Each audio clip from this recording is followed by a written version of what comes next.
Senhor presidente, nobres pares que nos assistem na noite de hoje, saudar aqui o professor Antônio Rosa, que está retornando conosco na noite de hoje.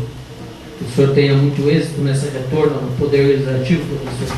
Cumprimentar a todas as pessoas que nos assistem. Eu quero iniciar, senhor presidente, falando justamente da eleição do Conselho Tutelar, parabenizar o Bruno pela excelente condução, o Bruno que é o presidente do Conselho das Crianças e que fez a condução da eleição do Conselho Tutelar, e eu quero deixar aqui registrado o excelente trabalho que aquele menino fez de conduzir todo o processo eleitoral, vereador Rui, e que não se distingue em nada de qualquer eleição, e com muito menos estrutura do que qualquer outra eleição. Então, eu queria deixar registrado isso, o excelente trabalho que o Conselho da Criança e do Adolescente fez no final de semana.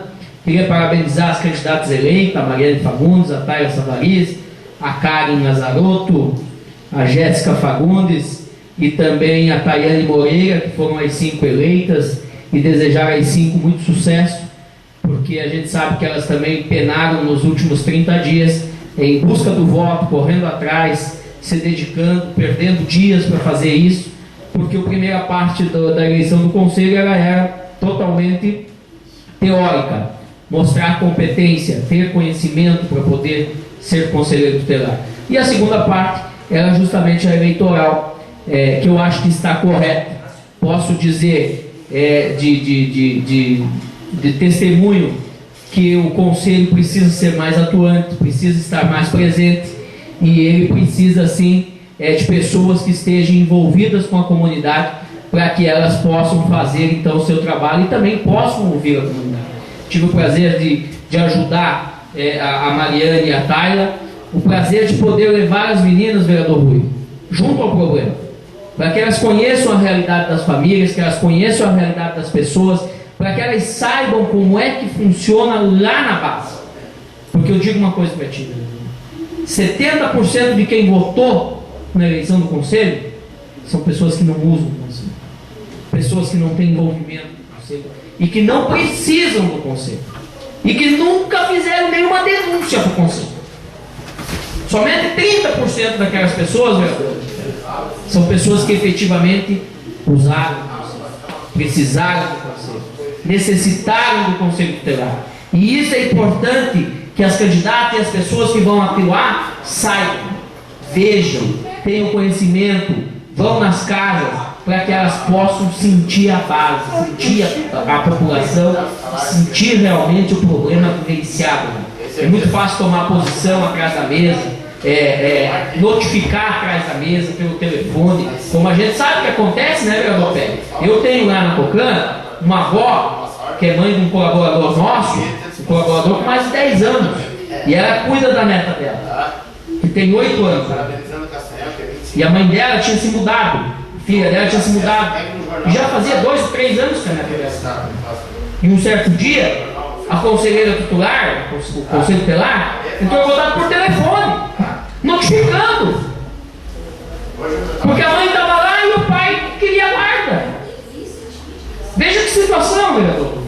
Então, é esse tipo de situação que as novas conselheiras que vão assumir no dia 10 de março precisam saber. Que antes de ligar, tem que ir lá ver o que ocorre. Essa criança tinha aula de natação, tinha aula de inglês, tinha uma família estruturada, e aí da noite para o dia, por uma intercessão, por força da lei, a necessidade de se mudar toda a vida daquela criança. Então realmente, eu vejo assim que o Conselho ele tem que atuar, tem que preservar a legislação, mas ele tem que conhecer a realidade das pessoas.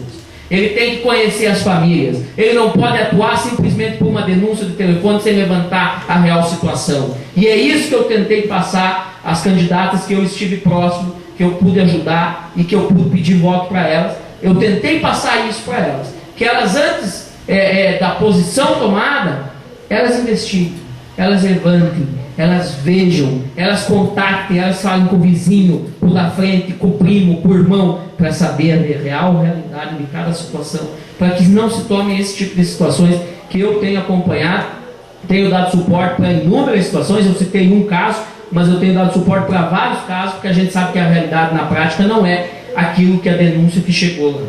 Senhor presidente, eu até nem ia me estender tanto, mas eu acabei usando um pouquinho do tempo do professor Antônio Rosa, se ele quiser também usar do meu tempo, professor, o senhor fique à vontade, mas eu não consigo, eu não posso permitir que nós, vereadores, não tenhamos conhecimento da legislação. Nós, vereadores, temos que conhecer a lei de responsabilidade fiscal. É o mínimo, vereador Rui. Nós não podemos vir aqui somar os índices e dizer que passou de 100%. E se o jornal fez isso, o jornal estava errado, mas o jornal não fez isso. O jornal está escrito aqui, ó. Aqui, ó. Da receita corrente líquida. Não é da receita total. Receita corrente líquida é uma coisa, receita corrente total é outra. Acho que o vereador Nelsinho, contador formado, pode até me ajudar, vereador Nelsinho. Porque as coisas têm que ficar claras. Nós não podemos somar aqui todos os índices e dizer que passou de 100%. E não foi isso que o jornal fez. Quero defender aqui a Folha Independente, porque a informação está correta. A informação da imprensa está correta.